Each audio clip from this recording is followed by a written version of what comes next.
Hey, welcome to episode 11 of Open Play. I am here with our usual selection of hosts today. We have Mason. Say hi, Mason. Hey, what's up, everybody? Will. Hey, Will. And our special guest host, Alex. How's it going? So in this episode, we're going to talk about a few different things. We're going to talk about some rumors that have come out, the Space Marine stuff that's being released next weekend for pre-order, our usual, hobby talk, and then some additional hobby talk about paints. So, hobby-wise, what's everybody been doing? Let's start with Alex. What have you been working on? Tyranids, I assume? Well, that's what I wanted to be working on, but I have actually been getting over a case of COVID, so I have gotten nothing done in the last week. But hopefully soon I'll get started back on that.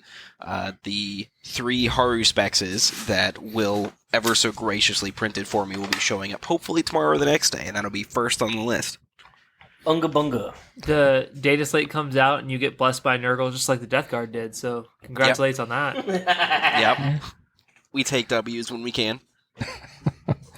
What about you, Mason? What you got going on? So I've been trying to get some Space Marine painting. Even though he did basically nothing in my game today, I did paint my Apothecary Biologist today. I just have to base him.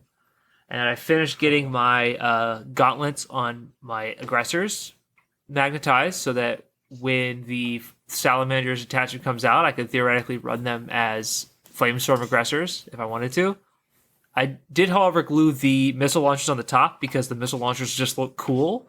So even though you can't run missile launchers and flamers, I'm still going to have missile launchers on there anyway and call them, traffic lights or something. Who cares? More flamers. Double flamers. But aggressors are actually like my favorite models in the Space Marine line, so I'm glad they're good right now, even though I don't quite know how to use them properly because they're very slow, so they're very unforgiving. So I'm still trying to get the proper way to wield that tool figured out.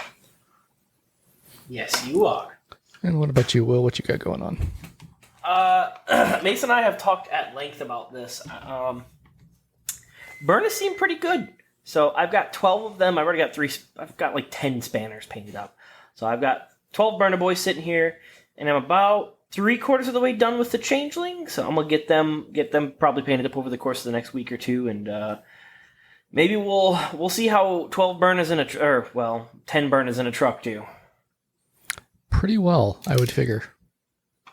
With full wound rerolls on objectives, that's nothing to sneeze at. And then they have AP2 melee, and they're boy bodies, so there's still 2 attacks, 3 attacks on the wall, strength 5 on the wall, AP2, damage 1. That's nothing to sneeze at.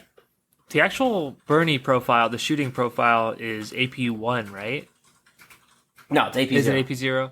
I mean, AP0 ignores cover. Yeah, but if you're playing against Tyranids, parking the truck in the middle and just letting someone overwatch it is not terrible either. Yeah, there's lots of things that it's not. It's okay. We'll see how they perform. I'm excited to get them painted up. They're sorry, I hit my desk. Yeah, you did. They're most of them are 3D printed because of all my huge collection of orcs, and it's about 40,000 points. I didn't own any Burnus, so. It seems like a statistical anomaly. I don't know how that happened. I don't either. Nice. Well, looking forward to seeing the army just melt everything in place. Perfect. It seems like a good thing. I've not worked on much still. I have a half-painted Inground upstairs. His arms are still done and dry. I just need to finish his body. So, it's a work in progress, although I'm going out of town into this week, so we'll see how that goes. Beyond that, I hear you played a game against Mason, today? Yeah, Mason and I fought. Mason drew the worst cards you can draw. Mason lost horribly. I did, in fact, lose pretty badly. It wasn't the most crushing defeat. What if we had done the whole game? I probably would have got high 90s, and you would have. What do you think? 60s? Yeah, thereabouts. I think because I was on your home objective, so I was. You were, and I was not dislodging you. Yeah, you were not going to shift those 10 Deathwing Knights. They were just going to sit there the whole game, unless they pushed onto another objective. But basically, you were going to get. You were going to keep getting 10 to 12 every time turn up primary, and I was going to get 8 to 10. So I was never going to catch up. I was going to stay paced with you the rest of the game. So Yeah, and then I drew and completed all of my secondary. yeah, your cards secondaries were because pretty good draws. they're pretty good draws. Some of them required me to misposition or sacrifice or just have Mozrag 200 points of worthlessness go stand on the midfield, do nothing. Yeah, well, you seemed more broken up about that. I thought that was a good place for him, but because it staged him for next turn too. But It did, and then he did literally 0 damage to your friggin' repulsor. well, so. that's true. He did nothing to it, but He does nothing game after game. Like all my orc players listening out there, I like Mozrag, right? Kind of. Like I like how tough he is. He does nothing in melee like half the time. I mean, he usually just bounces off of vehicles, and I'm just like, okay. Well, why didn't you use a gambit, Mason? Come on, that's what gambits are made for. honestly, I don't even think about them ever. No, Mason and I literally don't even pull out the cards. Yes. There's no point. I don't think most people do. Yeah, so the Gambit system is very cute, but it's not designed as an cute, actual yeah. option, right? That's a good word for it, Mason. I think that if you had a unit of like a horde army where you had a bunch of trash units, maybe then you could do a Gambit. But typically, if you're losing so hard on primary that you need to stop scoring primary the rest of the game, you probably don't have 4 units that could go do something. So it's kind of a weird little thing. So yeah, I literally don't even think about gambits when I'm playing. I don't think about them as options. Nope. Maybe that's my shortcoming. Maybe I should. But based on the statistical chance of them happening, I don't think that I'm wrong for thinking that way. I don't think most people think about them, and I don't think most people play them. Yeah. Because they're terrible. And they should be, right? It should be they should be Hail Mary passes. They're gambits, not for sures. Yes. It's my favorite X-Men though, so I don't know. Gambit, really? Dude, yeah. He just throws cards. He throws exploding cards. Come on. Wait, what? I mean, they do explode. Oh, but I mean, that's kind of just going you like Wolverine? He just has claws. Who cares? have you guys ever seen the Alex Holmes skits? Or not, Pete Holmes skits where he fires all the X-Men as Professor Xavier? No. Don't think Oh my so. god. I'm gonna link him at... It's the best. He's like, Wolverine, what is it you say you do here? And he's like, I run really fast. And so the Professor X goes, but what are you made of? Metal. And he's like, who's the primary guy that we fight who can manipulate metal with his mind? And he's like, And he's like, how would you get to Magneto? I would run really fast. Or I would ride my motorcycle. And Professor X goes, what is a motorcycle made out of? Tubes and glass.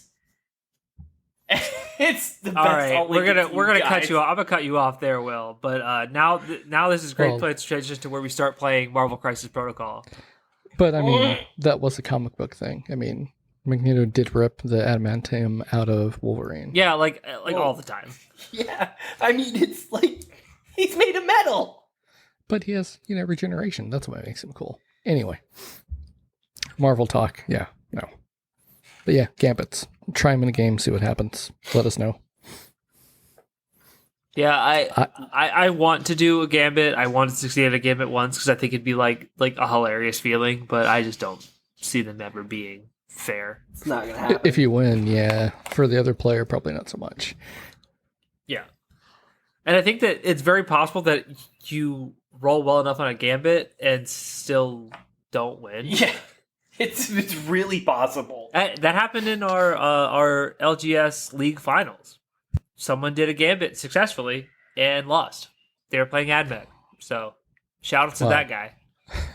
That's Admech. I mean, Yeah, I mean, you're not going to win. Admech has trash units all day, so yeah, I guess they're decent at doing it. But What are they, $1 a point right now? they get the next codex, I think. After it's like Space early- Guys? Yeah, I think it's early 24 though. I think it is, yeah. Yeah, that's the farthest Or out is it we have, Necrons? right? Or is Necrons coming up first? I forget. It's one of the two. I don't know. Let's look. I don't want Necrons to get a new codex. Well, they will. Yeah, so Mechanicus next, and then Necrons, followed by... Orcs are up pretty quick. This year, so winter. So, we should have news about AdMech sometime in the next few months. Well, that's like a pretty big exciting. gapping. That's not so. Q1 of next year is just not going to have any codexes. Well, isn't that spring? Spring would be Q2 would be April, right? Or March, April. Oh, you're right. Yeah. That Nothing would be in fall, crazy. Huh. unless They they're could. well. The only thing, unless they're considering like January, February, still winter for the Easter, Yeah, that which might would be be the a case. larger break. Yeah, they might not be doing like quarters, like business kind of. It's just like winter. But cross your fingers now, folks, that Lionel Johnson gets either buffed to the stratosphere or a points cut in the new Dark Angels Codex. God, please no. I'm okay with them taking away his fights first, if that matters. Yes, yes. I want him to do more for his army. I'm okay with that. I'm just saying, if you're going to drop a fire line, like, I failed my father, I failed my brothers, I cannot fail my sons, and then do literally nothing for these green little jerks around you, like, buff the other troops. A 4-up field of pain against mortals is literally not an existent ability right now. Well, hopefully these codexes will help these underperforming armies like Tau. I'm going to log off now. You guys can finish the episode without me. Wrap it up, boys. Sorry, I should have said that in the last part of the conversation. Wait till the last 10 minutes of the show, Michael. We can rant about Tau later, I'm sure, because I have a lot of feelings about Tau. I didn't know CSM was in early 2024 too. That's hot. Yeah, CSM's coming up, and they're looking pretty decent. They have orcs. Orcs are always good to have an early codex. Oh, I'm so excited. But yeah, rumors. So, the Christmas box rumors that have been floating around. So far, what I'm seeing and hearing from most places are always, you always have to have the Space Marines box. What? It's Space Marines. Yeah, I know. Votann, World Eaters, Guard, Orcs, and Tyranids. So Votann and World Eaters are going to be like the whole army in a box because they only have that many units. Yeah, I think that's a weird choice for a box, in my opinion. Because assuming that they're going to have probably a transport and, well, will they put a rhino? Do they sell rhinos anymore? Like, I feel as though every rhino everyone owns is like an old rhino from like 3 to 4 years ago. Aren't rhinos free? Put like a Mauler Fiend in there or something. If the rumor is it'll have Angron in it, and then some berserkers, and maybe some 8-bounds. That's going to be like the whole box. So it's not a good box if you already have World Eaters, because you probably already have Angron. It's a box to if you want to start the army. It's definitely not a box to get if you have the army, because there's not much to the army. It's not a box I would get as a World Eaters player because I already have everything I need. Yeah, I think that. And it makes sense that Angron's in it because that's what they did with the Death Guard box and the Mortarion box, or in the Thousand Suns box with Mortarion and Magnus, respectively.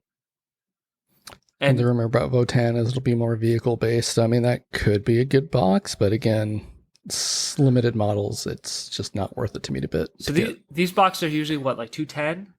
Yeah. Or are they up to 225 now? No, it's 210, I think. So if they're 210, 2 Sagittars and a Hecaton would be a valuable box. That's not too bad. I don't need another Hecaton, so I'd have to figure out what I would do with my life, but I wouldn't mind like a valuable box with 2 Sagittars. They're pretty good, but we'll see. And the rumor about Guard is it's going to have 2 Rorgol Dorn battle tanks in it, which if it's true, then I'm getting that box. Yeah, that if it has 2 Rogals, that's nutty. That's $180 value right there, right? Yeah. And it probably has some mortar teams or just some infantry. Yeah, it'd have some Cadian squads, command squad, that kind of thing.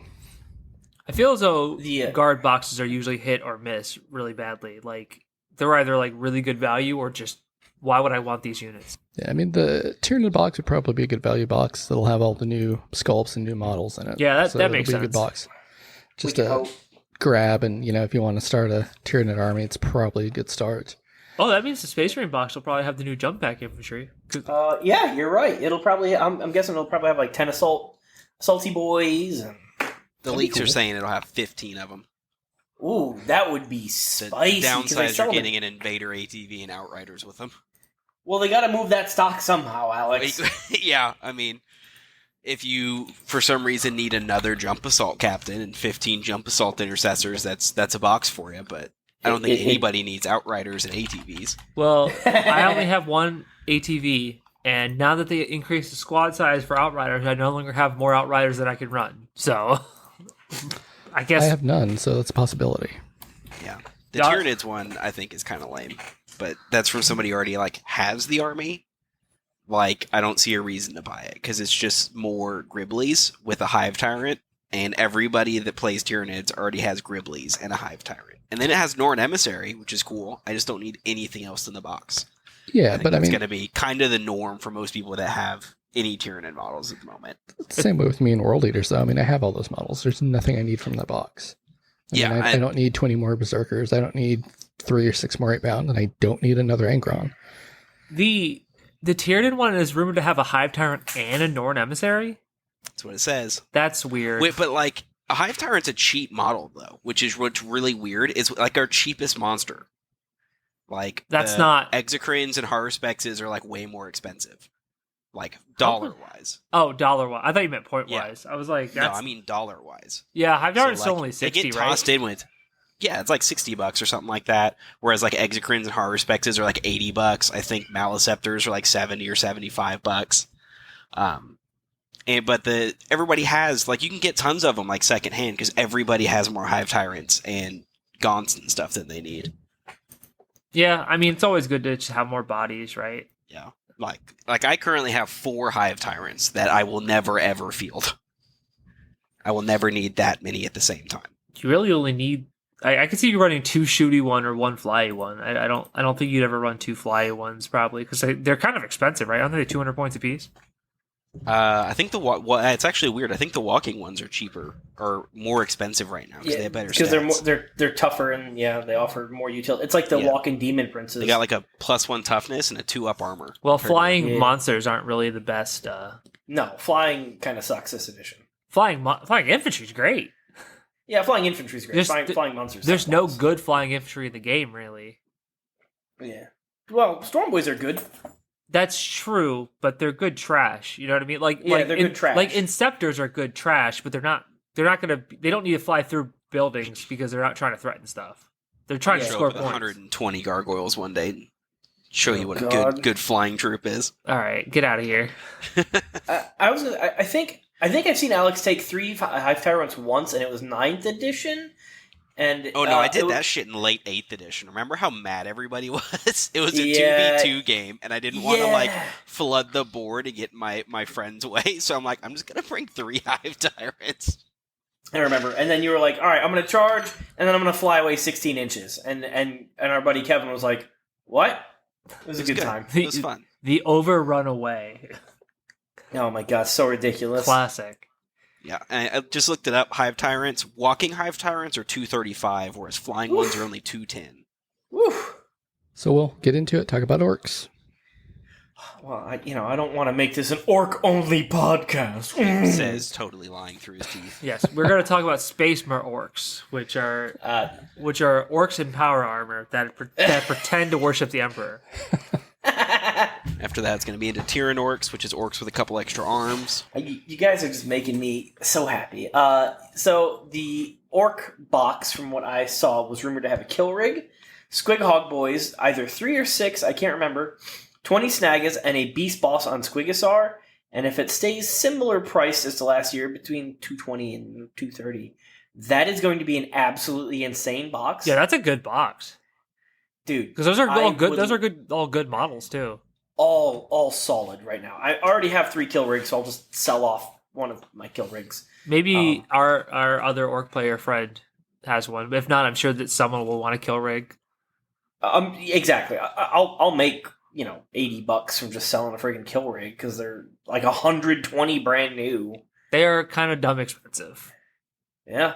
Beast Boss on Squig is 80 or something, and then you get 20 Snagga Boys, and then 6 Squig Hogs or something thrown in. That's value. That is in fact value. That would give me 3 Beast Bosses on Squigosaurs, That'd give me 40 Snaggas, and that would round out, because I only have 15 Squig Hog Boys. Only. Only. Does that include the ones that I'm painting for you? It does include those, Okay. in fact. Overall, usually the Christmas boxes are decent value, but Yeah, there'll always be some left behind, though, that just are sit on the shelf for a year or two. Mm-hmm. yeah, the White Scars box from last year. Yeah. I mean, a lot of those Marine boxes from last year just kind of sat for a while. A lot of them were weird, right? A lot of them were not good for the army that they were, like, toted as, but were great for a different chapter. I remember that. Like, the Dark Angels one that had, like, a Redemptor, and it had, like, a bunch of, like, non-Dark Angel stuff. I think it had, like, aggressors in it or something. It was just super weird. All of them were pretty funny. Like, I was like, oh, that'd be really great as this chapter instead. Just get rid of your upgrade sprue. In my pile of shame, I have one of the Iron Hands one with 2 Redemptor Dreadnoughts in it. That box is heinous, actually. Like, it's got 2 Redemptors, it's got a Tech Marine, it's got the Iron Hands character who will probably stay on his sprue for a very long time unless he's really busted in the new codex. It's got 10 Intercessors, so that's interesting, I guess. Honestly, they need to stop putting Intercessors in boxes. Like, I mean, I understand you got to move that stock. You want to sell your models, but like, if every combat patrol had 10 Intercessors, I'd be chill with it. Like, that's fine. That makes sense. But like the value added boxes, like it literally just like you're adding $60 to the value that I don't want. Come on. You know you want more Intercessors. They're going to drop them to 10 points per model soon, Mason. Well, let me actually be clear. I want troop choices for every army to get better. 100%. I mean, or troop choices are decent, maybe just a few like little bit points increases. Necron troops choices do not need to get better. They are good enough as is. But most other armies, troop choices, I'd love for them to get better. I want to see just basic troops. I don't want to see a bunch of elites on the field.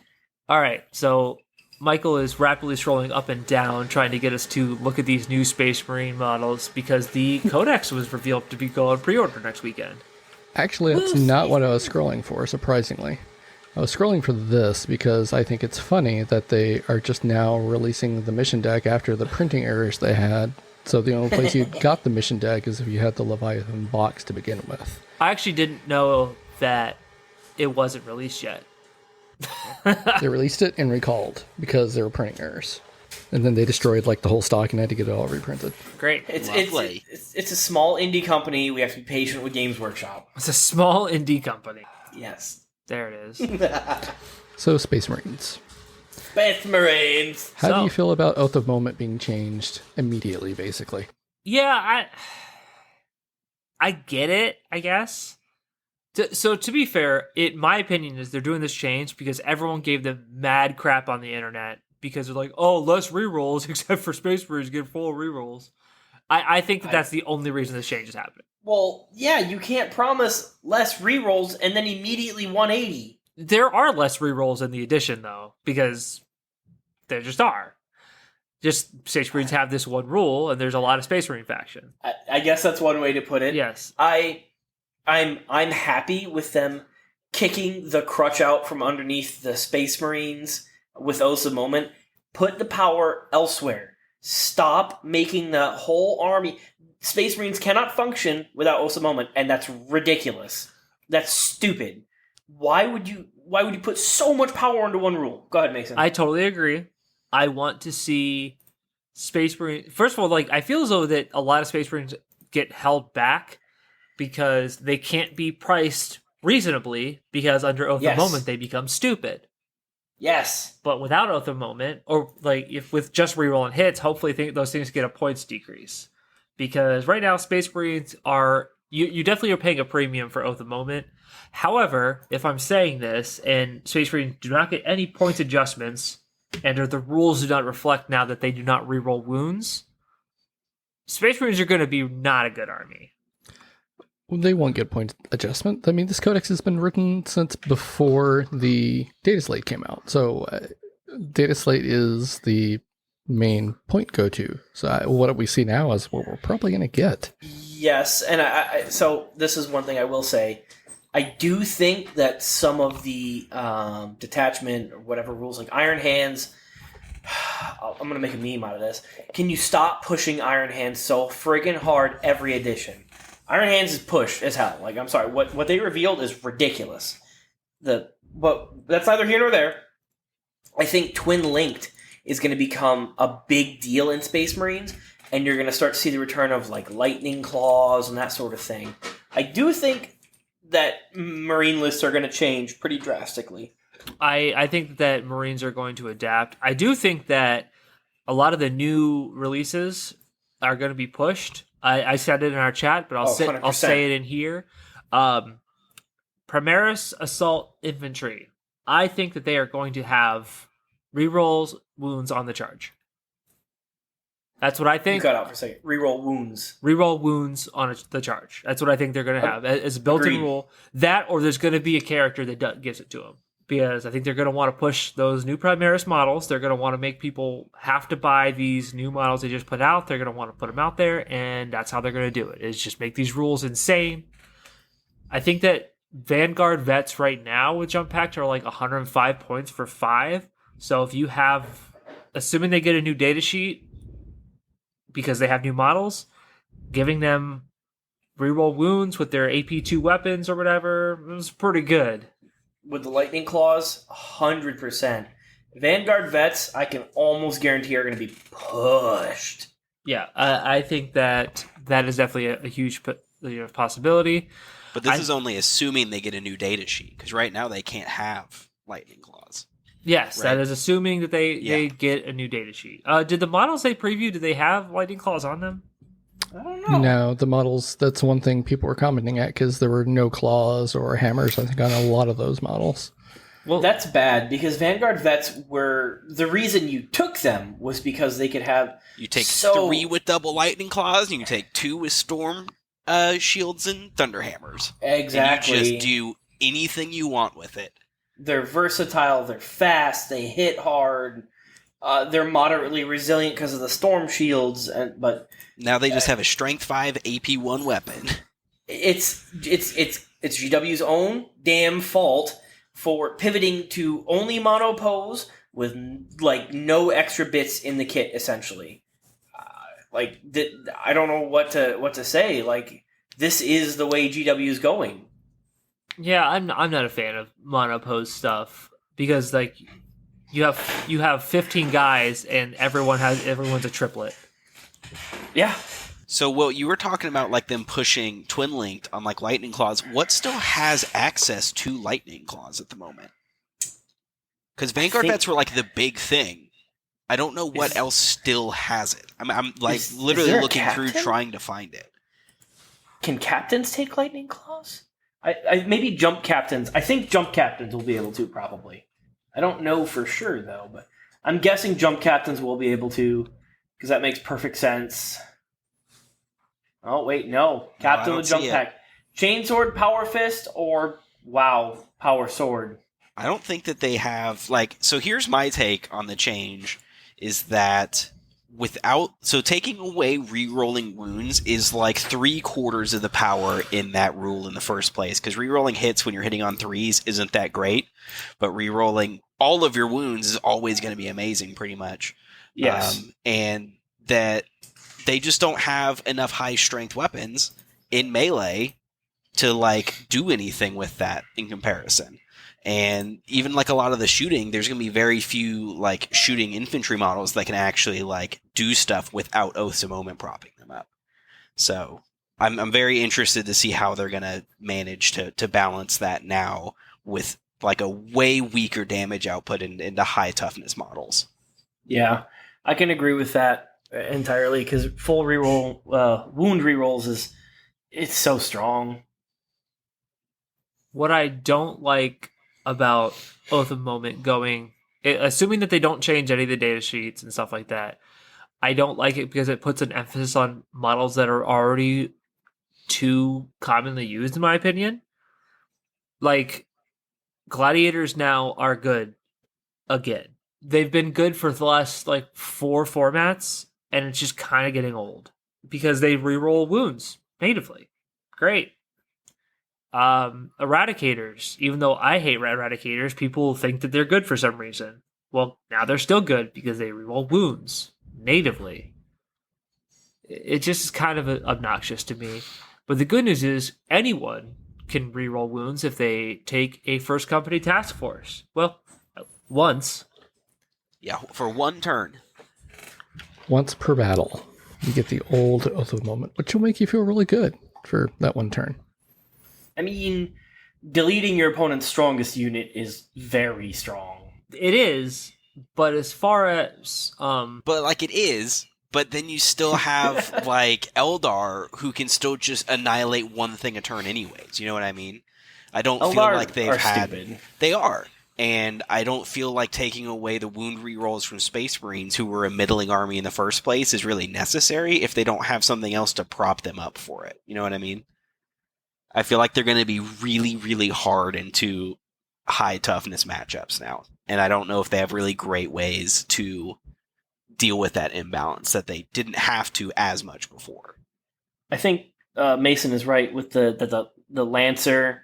And the With Eradicators, yeah. It is just going to force you just take the things that can deal with it anyways, instead of being able to be a bit more flexible with it before. Now you just have to have some Eradicators. You have to have that Lancer. Otherwise, you can't deal with certain things. Yeah, the Lancer being at 125 points is ridiculous. So, I mean, I see people running 3 of them because you can just basically delete an enemy vehicle a turn. well, it's 160, so good news there. Oh, is it 160? I thought it was 125. I think it was when it came out. Oh, And okay. that 160 is much more reasonably priced. I rescind my statement. 160 is probably where it needs to sit. Yeah, I don't think that it's bad for 160 at all. Basilis is 150, and I think that there's a toss-up between the two. I just wish that you didn't have to take it. Because you either have to take... There's not a lot of things that are over toughness or over strength 12 shooting in the Space Marine Codex.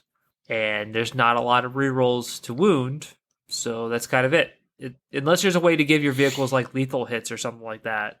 Or either lethal or sustained on their good anti-tank weapons. Like, you're going to just have trouble killing armor if you don't take these units. Yeah, I can agree with that. So some of these... Which one of these attachments you want to talk about first?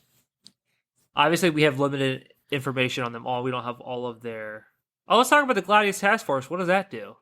I love how they put Armor Contempt up there just in case you forgot what it did. Right. Like, as if every Space Marines player doesn't just spam it, spend 10 command points per game on it. How do you guys feel that every detachment has Armor of Contempt? So you get six strats in every detachment, and no matter what, you always have Armor of Contempt. I'm so tired of hearing my opponent say, I'm an Armor of Contempt. And it's my a battle only opponent is tactic, Mason. so, getting it for free is always great. Yeah, it causes contempt, so its name is very apt. You got me there. So what about the Firestorm Assault Force? This is the one I wanted to talk about because of all the space guys I even remotely like, it's Salamanders. That one, ranged weapons equipped by Adeptus Astartes model from your army have the assault ability, already incredible, which I'll talk about in a moment. And each time an attack made with such a weapon targets unit within 12, add 1 to the strength characteristic of that attack. That suddenly is putting Meltas up pretty high. That's putting some plasma, like some of the plasma inceptors, you're hitting break points, very powerful break points. It makes your flamers pretty dang good. But the first half of the ability, everyone always like, oh, it's so killy. Yeah, it's so good.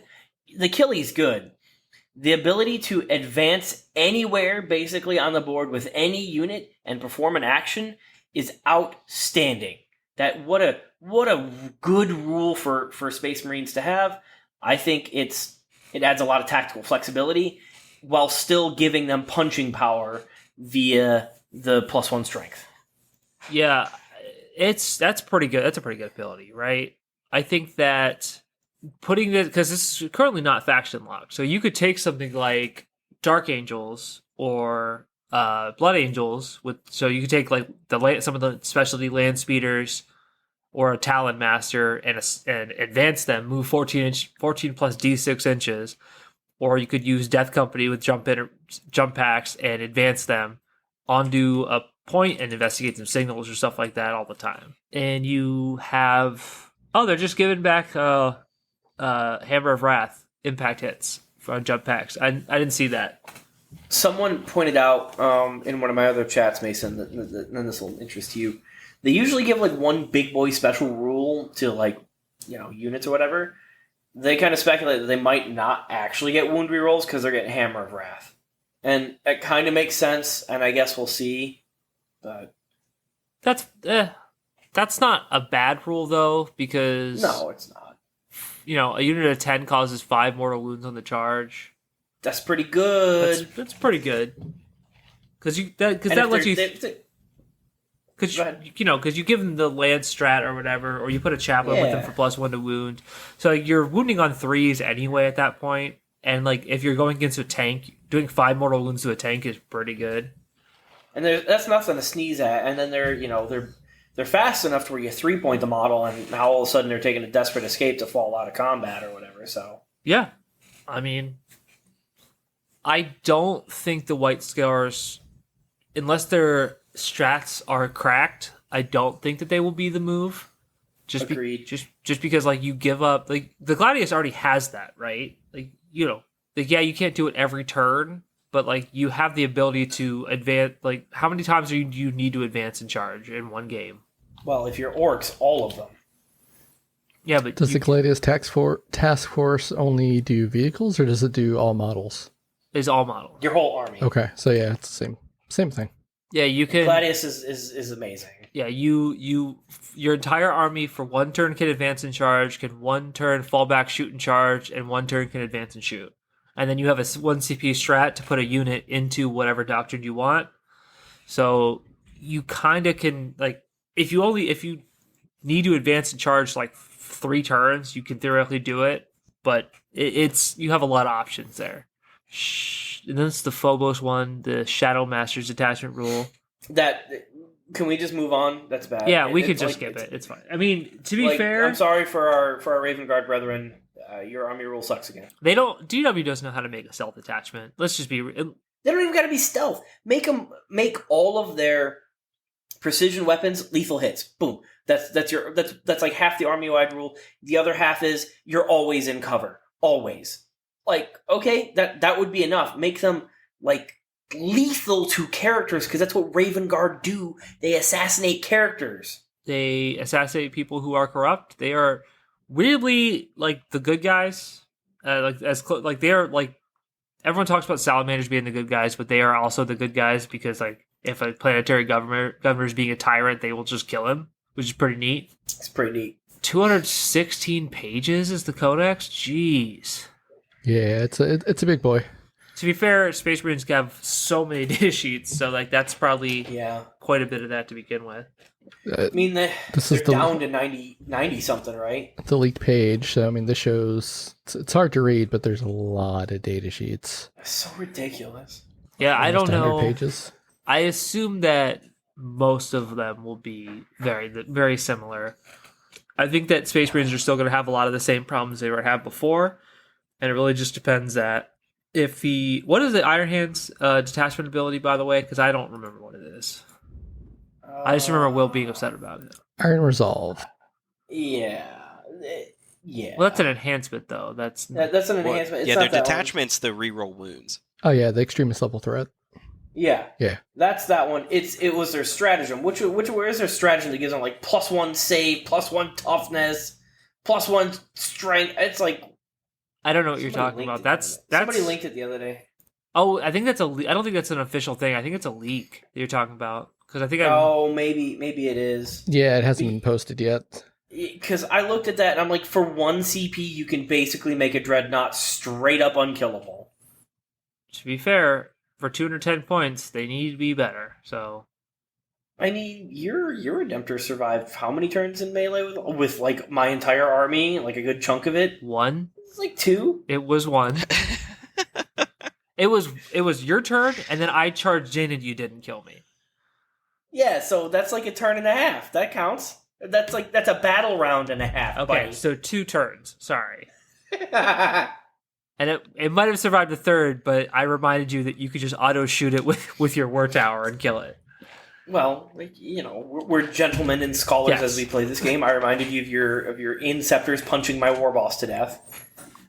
Yeah, they did a good job at that, and then they didn't kill the other friend that was with him. Yeah, I think I don't think that the Codex is going to be a huge buff for Marines. I think they're going to continue to sit, depending on what you play. I think that they're going to sit around 45 to low 50% win rates after their Codex, because the Oath of Moment nerf is going to hurt. I think enhancements and strats are a huge telling factor, and like there has been surprisingly few leaks about the strats that I've seen, at least. So I don't know if I agree with that. I mean, maybe I'm wrong, and if I am, we'll know in a few short weeks. But me personally, I think Space Guys are going to sit around 45 to low 50%. I think that they'll do okay, but unless they're piloted by an exceptionally skilled player, I don't think you're going to see them dominating the meta. I do kind of like that this and the Tyranid Codex, they seem like they're not making codexes that are just going to dunk on the indexes. Yeah, I agree. And that's a good thing. That's a really good thing. Because I feel as though I have not played, I didn't play between 8th and 9th, so I didn't play that transition, but I heard that when the first codex came out, when everyone else was playing with indexes, if you were playing an index versus it was a codex. worse. We didn't even have an index. You were playing with your 8th edition codex. Oh, really? Yeah. Okay. Yeah, so you didn't even have rules to match with how the game was supposed to be played anymore. It was horrible. Yeah. Necrons came out and would just steamroll everybody because they were the only people that had the rules to actually play the game correctly. It was super crazy. And then every codex that released just stomped the one before it. I played my friend's pre-nerf Tau release with a semi-competitive Orc Speedwall, and he picked up 1,200 points of models in one turn. Turn 1. And I was like, oh. I don't like that. It was bad, dude. That feels bad. That feels really bad. And it was all in, and I even hid, and there's just nothing I could do. His army was just too fast. Yeah, those were dark times. Yeah, the transition from 8th to 9th was not a pretty situation if you weren't one of the first few codexes. It's so funny. Speaking as a person who got the second or third to last codex. So I'll quickly side rails for 2 more seconds. Alex and we went to a tournament, and it was at the beginning of 9th, shortly after the Codex release, and I brought my 8th Ed Orcs. I brought a friggin' Morkanaut and a bunch of boys to a 9th edition tournament, and it was the first tournament I'd ever been to. And my opponent, God bless his heart, he was a super nice guy. He knew that I was brand new. I had no idea what he was doing. He had a Bleeding Edge Drukhari list pre-nerf, and he mopped the floor with me, but he also wasn't a jerk about it. And then I fought Alex next game, and the next game, Gullyman died to a single shock jump dragster, and he failed to kill a unit of 30 boys by 1 wound. And I brought him back with Unstoppable Green Tide, and it caused Alex to lose the game. And I'm glad that stratagem will never be back in the game again. I hope it comes back in my Codex. I was say spring 2024. We'll see what it is. Oh my god, if they made a Green Tide detachment with Unstoppable Green Tide and just all boys. To be fair, I don't like that sound you just made. No. I don't think anybody does. No. But he keeps doing it all the time. Every opportunity. Every army seems to have a way to bring back chaff units like that. Right? So it's very possible that you get a Green Tide that brings back models. You're not going to bring back 29 boys, but maybe. Well, it'd only be with 20. my assimilation swarm plan I got going in my head, I'm going to be bringing back stuff constantly with my Tyranid list I want to run. It's going to be nasty. If it works. We'll have to see if it does, though. I want things to be good, and I want there to be. I'm very excited for Space Marines not to run Gladius in every tournament. Yeah. Because I hate people asking me when I'm playing Dark Games, oh, are you playing the Dark Games attachment or Gladius? And I look at them like, what did you just say to me? What are you talking about? Every random person that walks up that knows the game, they always ask, and I'm like, why are you asking that question? I'm not no shame on them because it's a valid question because they don't know who I am. They don't know that I'm playing competitively with Will, who's also playing competitively. But it's just hands down the best attachment out there for every Space Marines, except for maybe the Death Watch one. And I still think it's better than the Deathwatch one. At me about it. Yeah, and the last thing I'll say is that just not even you want people to be good, but you want the game to be fun for everybody. I think that's the key takeaway is just let people have fun armies that play okay. Well, when the game is balanced at a competitive level, right? When it feels good to put your army on the table, it feels good at a casual level. It's why secondaries and balancing around secondaries in 9th sucked. Because if you brought Necrons to your open play for fun with friends, they were horrible. Whereas you brought them in a competitive setting, and they were gods. So GW taking the time to actually balance, I say that word loosely, balance 10th edition is a good thing. And I get it, rules changing very frequently kind of sucks. You just get your new model painted up and he goes up by 40 points. I'm sorry. Mason and I just had a new guy come up to us and talk to us today. Rules are temporary, models are forever. You want to field that cool model in your open play game, tell your friend, I'm going to field a suboptimal list with models I want to because I think that they're cool, and your friend should match you. This is at its core a hobby that deserves to be played with 2 people or more that have the same end goal of everyone having fun. Without a doubt. So part of the list, so you're talking about Votan players? Hey, man. Votan ain't looking too terrible anymore. They won a tournament. They got first. They did win something. We'll see how they shake out. It's still too early. There's not enough data on Votan to tell whether or not their buff helped. Dude, there's not enough models, just like world leaders. But anyway, let's talk paints. So Yeah. I have some opinions. My main opinion is after owning a lot of Citadel paint, the only good paints are contrast and shades that they make. I'm not a fan of basically anything else they make other than shades, their washes, and contrast. I've been using Too Thin Coats and Pro Acryl, and they're just so much better. Just for full coverage and smooth application, they just are so much better. And they come in dropper bottles rather than the stupid pots. Too Thin Coats goes in. I love this paint. It's so great. Duncan Rhodes, sponsor us, please. I just bought some of his paints because I've been using Ushtabi Bone, which is a GW paint, forever. And I'm like, I really need to branch out. So I picked up Skeleton Legion and Vampire Fang, and I am very excited to use these. I want to see how they apply on the models because I've heard nothing but good things. I've been using the Doom Death Black for Angron's wings, and it's just so smooth, and I don't even need 2 thin coats. One coat is working really well. Ooh, that Duncan Road is going to come for you in the night tonight.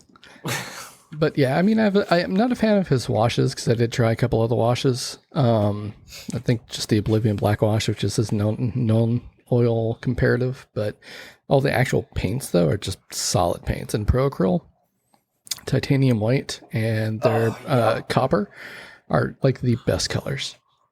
Yeah, I will second. Pro Acryl Titanium White is the best white you will ever get. I would drink the stuff if you let me. It's just too dang expensive for me to drink it. It is so perfect. It applies, and the pigmentation is so nice. And the other one I'll say for Pro Acryl in general is 10 out of 10. Rich Gold Pro Acryl is... I use the golden acrylics titanium white, and it's got pretty good coverage too. Yeah, I mean, I linked some other Pro Acryls in the chat that I had gotten recently, like the warm brown that's in there. Is just a really matte brown, and it's so nice. The burnt red, the purple, and the dark jade, even the dark bronze, they're just such good paints. Yeah, Pro Acryl in general is amazing. Alex, what about you? You got any paints you swear by that are or are not Citadel paints? So I do most of my painting with an airbrush, so I'm actually a huge fan of Vallejo's paint lines. So they have a couple of them that I use a lot. So they have the Game Air and they have the Mecha Air, and I like both of those a ton. I'm also like a huge fan of blues, so I have just a bunch of different like shades of blues that I'll mix and match with and stuff. But Vallejo also makes some super awesome primers that you can run through an airbrush that I just refuse to use anything else at this point. They're just too easy to use. The nice part about them is that they're already, since they're made for an airbrush, even if I use these on a brush, they're already nice and watered down to give you like good, nice, thin, even coats. The other one I use that is also my favorite is a paint called Turbo Dork. So they have a color shifting paint that you can throw through an airbrush that... So if you want to get the paint color that's on the bottle, they recommend doing like a black primer and base coat and then doing like 5 or 6 coats of that on it. But what I actually use it for is to highlight my colors. So I'll do the base color that I want, and then I'll just hit that with like a matching color. So like most of my bugs have like a blue chitin on them. And so I have this like dark metallic purple paint, color shifting paint that I spray over them to give them kind of like an iridescent color, like a beetle's back. And it looks super cool. Very easy to use, and it gives a lot of depth to your models in like minutes. So, huge fan of Vallejo and Turbo Dork. One paint line I haven't seen very many places, though, if I am using a brush, is P3 paints. And I've definitely been a pretty decent fan of them. So, they don't have a huge selection of paints, but all the ones that I've had, I've actually liked quite a bit. That's Privateer Press's brand, right? Yes. Yeah. Never heard of them. They did. Yeah, so Privateer Press is the company that makes War Machine Hordes, which is actually a very good game. Okay. Yeah, so there's Mason, one local place nearby that sells them, and I usually pick up a couple there. I've definitely had some pretty good experience with them. Meant to say, Alex, can you post some of your stuff in the Open Play Discord? If you want to join our Discord, the link will be in the description of wherever Michael posts this. Come join us, ask us questions, and then see our beautifully... Mine is, I use the word beautifully in quotes here. Mine is eye-blisteringly bright. Come see our beautiful armies. So I will agree with Vallejo. Vallejo makes some really solid paints. Pale Sand is always a go-to. They have a really nice deep blue that I like as well. That's just in their basic paint line. And yeah, Vallejo's good. The only issue with Vallejo, sometimes it's hard to get, which is why I think most people go to other paint lines. But I'll second Turbo Dork as well, because I have a few bottles of that I picked up. I plan to use that for my Seraphon army, because I figure it would look really good for their scales. Yeah, I'm very spoiled when it comes to paints. The local game shop that I like to go at to like pick up paints and models and stuff. The dude there, I don't think he plays 40K, but he really likes like modeling and painting. So I was asking him like why he has so many lines of paints, and he said, I want to have the biggest supply of paints and different paint lines in like a 300-mile radius. Oh. So he has P3 paints, he has giant Turbo Dork racks, he has like the entire Vallejo line, Citadel, Army Painter, and a couple others. So he just has a whole like aisle of his store is just paints, and it's awesome. Do they have a website? Do they ship? I imagine he ships. I can definitely link to his stuff. Yeah, put it in Discord. the Discord, and I'll put it in the show notes after this episode is released. I'm always open to driving traffic to good stores. So I also use the Vallejo Surface Primer in my airbrush. Usually, like I think they make an airbrush specific one, but I use the normal one. It still goes through the airbrush just perfectly fine, and I love it. The Turbo Dork color shift paint is great because my Votan are getting painted like the Jazz Solo Cup pattern from the 90s, and I use all of that on all my metallics. It looks great. I love the Turbo Dork, and I actually put it on with a brush just because like picking out the details is hard when you have to do it with an airbrush. I'm sure it'd be easier if I was better at painting, but I'm not. And what the paint I've been really digging on lately is the airbrush Army Painter, or the Army Painter Air Metallics. So really, you are literally the first person I've ever heard say that. First of all, like, I don't know if you noticed, I have this really habitual way to base coat my guys, which I do as Zenithal, but I do two actual colors instead of black and white. So like my Marines are all Zenithal with blue metallic and then bolt gun metal from the top, so it gives them like a blue metal look. My Slaves to Darkness for Age of Sigmar are done with 2 shades of copper. I think that it is a really good dynamic look that is really quick and easy to achieve, and then you can pick out details. As far as base coats go, it's my favorite way to do things, and I know that I am typecasting myself into doing it, but hey, whatever. If it looks good, it looks good. It's whatever works for you, and if you like it. Yeah. And as far as primers, sorry, go ahead. But putting normal metallics through an airbrush is kind of agonizing because I have to fiddle with like how far back the needle is, and if it's too far back, the paint comes out too fast, and if it's too close, that it clogs. So it's kind of easier to do it with I think the metallic chunks are thinner and stuff like that, so it's just easier overall. I will comment about Proco one more time. Their dark neutral gray primer is a really good matte gray primer. It's not too dark, it's not too light, but it's just a solid primer if you're looking for something like that.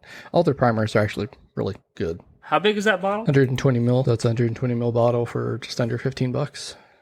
So that's comparably priced to the Vallejo Surface Primer, although I think that did go up in price lately. So maybe it's cheaper per milliliter per like Procyl's not that expensive for just standard paints. Let's see, like the copper here, it's a 22 mil bottle for $4.65. I mean, it's cheaper than Citadel. Yeah, well, I think that everything that we just said that's not Citadel is cheaper than Citadel. Like, Admittedly, I will say I think their contrasts are worth the money. I just finished my first pot of Imperial Fist Yellow and Rattling Grime, and I use those paints a lot. That's what I said at the start, man. The contrast and the shades are where it's at for Citadel paints. Yes. Those are really, really good paints. yeah, I have a handful of pots of Citadel paint. I probably will, once I use them, I probably will never buy any again, except for contrast and their shades. Their shades are good. Their contrast paints are good.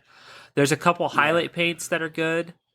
And I'm probably going to keep buying the Martian Iron Earth Technical paint until I can't anymore, just because like I started basing my Marines with it, so I want to be consistent. But I don't see any need. I think there's enough competitors for better options out there in the ether.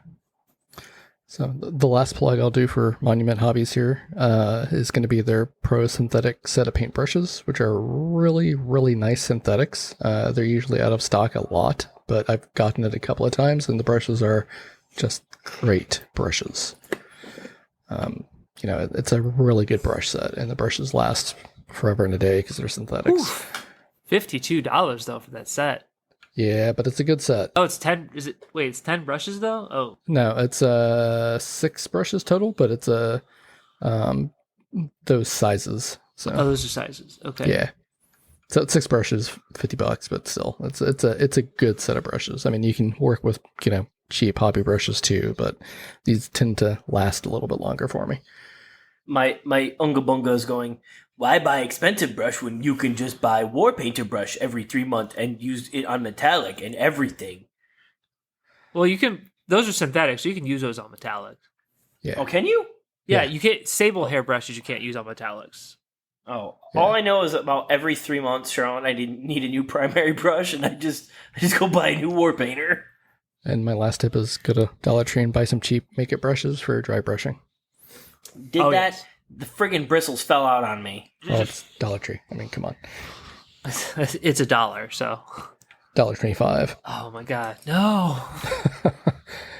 But yeah, so I mean, that's my last little hobby comment. Anything y'all want to mention that you use that you want to shill for everybody listening? Yeah. So just to talk about Vallejo Still Water, I should post pictures of my bases. I took my bikes off because I didn't like the way the white looked on them because that was before I got my golden. So I don't have any models on them, but Will has seen my water bases for my Votan bikes.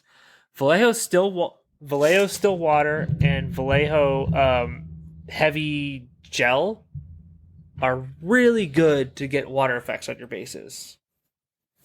So there's a tutorial online that I followed. The guy did his Yin and Deepkin on water bases, and it looks great. And I think it's the best effect you're going to get short of doing like a resin pour. And resin pours are very expensive, so I don't want to do that on an entire army. That's like a whole thing. But I think that those two products are great for a water texture. That's what you like. I'm probably going to work it in on the Squig Hog Boys I'm making for Will to make a little pockets of like muddy water, because I think that'd be a good little aesthetic. Yeah. Alex, Will, what about you? What do y'all have for anything you want to shill? The only thing I'll show, like, you guys can hate all you want. The contrast line, I own every contrast at this point. They're so good. I cannot most of my army is just contrast painted because it's so easy. It's like using Microsoft Paint tool. I just click to fill, and then I'm done with a model. And then all I have to do after contrast is dry brush. And it's just like, wow, professionally painted, applause. So, Yeah, it's great when you don't have a bunch of else. trim on your army. Dude, I have trim on my Chaos Marines, but my Emperor's Children, I just dry brush the like trim and stuff, and it looks great. My army is all trim.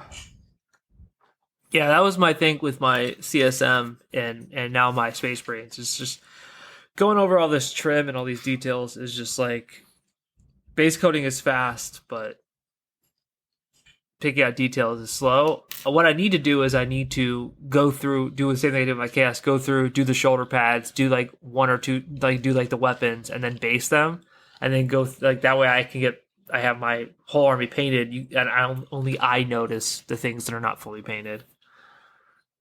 It's better than putting gray plastic on the field at least. Mm-hmm. What about you, Alex? Anything you want to shill that you really, really like outside the Vallejo Air stuff? Not any one thing in particular. If there's just one thing I'd recommend somebody to like pick up, definitely get something to help you take care of your brushes. When I first got into the hobby, I did not realize how easy it was to mess up brushes. So get yourself a little thing of brush conditioner and just make sure you clean it out nice and thoroughly every time. They will last so much longer that way. And they will keep their point so much better. So definitely just, do a little bit of reading, figure out what you need to do to keep your brushes nice. It will pay off in dividends later on. I will tack onto this what I use. So Windsor and Newton, like you use the brush cleaner and restorer, and that gets all the paints out. And then you use that maintainer, the whatever Alex has called it, The conditioner. And your brush goes from 30 days to 3 to 6 months. So. Oh, another thing, if anybody, as most people probably have felt, the little Citadel pots are so easy to knock over that if you haven't seen it before, they make these little 3D printed paint pot holders that's basically a little cup, and then there's a little hook that stands up to hold the lid of it back. And they're like $3 or $4, and they are way worth it, because if you've ever spilled the bottle of Nuln Oil, you'll never get it back, and it's now stained everything. So, also that too very will be in the worth it. Discord. I will post a link, but they are 10 out of 10.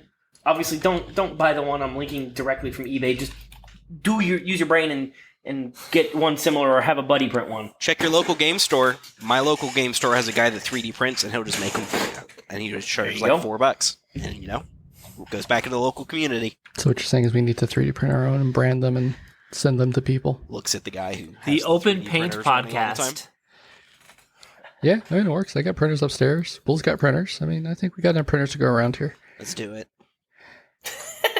So, with that said, I think we've covered all the bases we wanted to for this episode. It's been a fun talk of Marines and hobbies and paints and everything associated. I hope everybody has a good week. Again, we want to shill our email. So, openplaypodcast@gmail.com. Discord's going to be in the show notes. Email us. Join the Discord. Come talk. We actually have members in Discord now. So there's people there to talk to other than us, I promise. Because, we're not that interesting. And yeah, Speak for yourself. No, I'm speaking for you specifically, actually. Wait. But yeah, come join the Discord. Email us. Talk to us. And yeah, everybody have a great week. And let's sign out. Alex, Mason, Will. Not stop recording though, right? Good night, everybody. We're saying bye at this point. Oh, okay. So, bye, everybody. See Good you night, guys. everybody.